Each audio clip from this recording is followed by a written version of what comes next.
हम हैं नया IBN 7, हौसला है। तो महाराष्ट्र को नया सीएम मिल गया है। देवेंद्र फडणवीस ने कल शाम मुंबई में वानखेड़े स्टेडियम में एक भव्य समारोह में सीएम पद की शपथ ली और इसी के साथ कई चुनौतियां भी उनके लिए शुरू हो गई। हमने देखा कि कल किस तरह से शपथ ग्रहण समारोह में उद्धव ठाकरे भी शामिल हुए, लेकिन सबकी नजरें इस बात पर टिकी हुई थी कि क्या शिवसेना फडणवीस मंत्रिमंडल में शामिल होगी। सूत्र तो कहते हैं कि शिवसेना महाराष्ट्र की फडणवीस सरकार में शामिल हो सकती है और 6 लोगों के नाम भी मंत्री पद के लिए तैयार कर लिए गए हैं। मंत्री पद की इस सूची में एकनाथ शिंदे, रविंद्र वायकड़, सुभाष देसाई और नीलम गोरे का नाम शामिल किया गया है। अब तक दोनों पार्टियों के बीच में मंत्री पद के बंटवारे को लेकर कोई फैसला नहीं हुआ है। कल देवेंद्र फडणवीस के शपथ ग्रहण समारोह में उद्धव ठाकरे के शामिल होने के बाद अटकलें लगाई जा रही हैं कि वो सरकार में शामिल होंगे।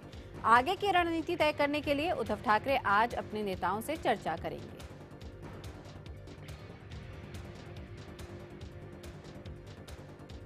और सामना में बीजेपी पर तंज। जी हां, शिवसेना ने अपने मुखपत्र सामना में फडणवीस के शपथ ग्रहण समारोह को शानदार तो बताया, साथ ही बीजेपी पर निशाना साधते हुए यहां पर पार्टी ने महाराष्ट्र के नए सीएम को जनता की उम्मीदों के लिए तैयार रहने को भी कह दिया।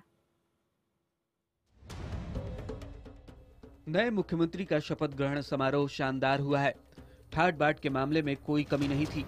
शपथ ग्रहण के तुरंत बाद नए मुख्यमंत्री ने मंत्रिमंडल की बैठक ली और अपने कामकाज की शुरुआत कर दी। नई सरकार नई नवेली दुल्हन की तरह होती है, लेकिन जैसे जैसे समय बीतता जाता है बहू सास पर भारी पड़ने लगती है, क्योंकि सास भी कभी बहू का किस्सा सब जानते हैं। लेकिन महाराष्ट्र की जनता को बहू से उम्मीद है कि वो उत्तम काम करेगी।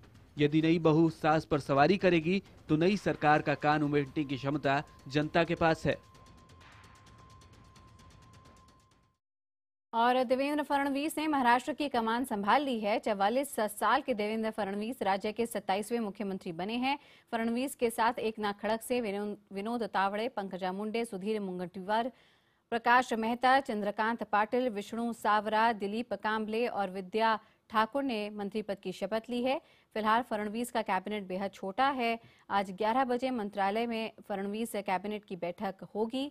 माना जा रहा है कि इस बैठक में वित्त, गृह, ऊर्जा और कृषि विभाग के सभी यहाँ पे जो ये विभाग हैं और जो मंत्री हैं उनमें इसको लेकर चर्चा होगी। विभाग बांटे जा सकते हैं, साथ ही में जो खासकर के इन विभागों के प्रोजेक्ट्स हैं उनकी भी समीक्षा की जाएगी। इसके अलावा फडणवीस सरकार सदन में विश्वास मत साबित करने के लिए विशेष सेशन की तारीखों पर चर्चा कर सकती है, क्योंकि सरकार को 15 दिनों के अंदर सदन में विश्वास मत साबित करना होगा।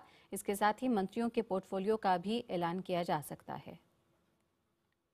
तो जहां पर आज मंत्रालय में भी बड़ी बैठक होगी मुख्यमंत्रियों की अपनी मंत्रियों के साथ, तो वहीं पर अटकलों का बाजार गर्म है और सवाल इन संभावनाओं पर भी कि आखिर यहां पे बीजेपी की इस सरकार को किस पार्टी का समर्थन मिलता है। समर्थन देने को तो सभी तैयार हैं, लेकिन शिवसेना के सरकार में शामिल होने ना होने लेकर यहाँ पे कई सवाल खड़े हो रहे हैं। निशात शमसी इस वक्त हमारे साथ हैं।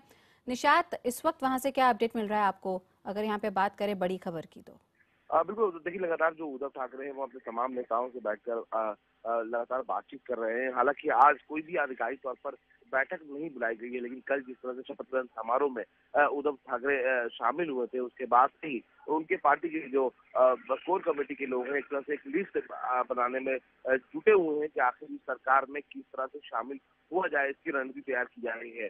जो सूत्र है उनकी माने तो फिलहाल शिवसेना ने अपने 6 बड़े नेताओं के नामों का फैसला किया है, जिनको इस सरकार में शामिल कराया जा सकता है। जो अगले चरण का शपथ ग्रहण होगा फडणवीस सरकार का, तो उसमें उनको रखा जाएगा। हालांकि अब तक ये साफ नहीं हो पाया है कि जिस तरह की मांगे शिवसेना ने बीजेपी की तरफ रखी थी, क्या बीजेपी उन शर्तों पर मानने को तैयार है, या फिर इस पूरे गठबंधन को लेकर नया खाका क्या तैयार हुआ है, किस तरह से शिवसेना को वो अंदर लेगी, ये तस्वीर भी फिलहाल साफ नहीं है। तेजस्वी, निशात, नजर बनाए रखिए, अपडेट लेते रहेंगे। जानकारी के लिए बहुत बहुत शुक्रिया।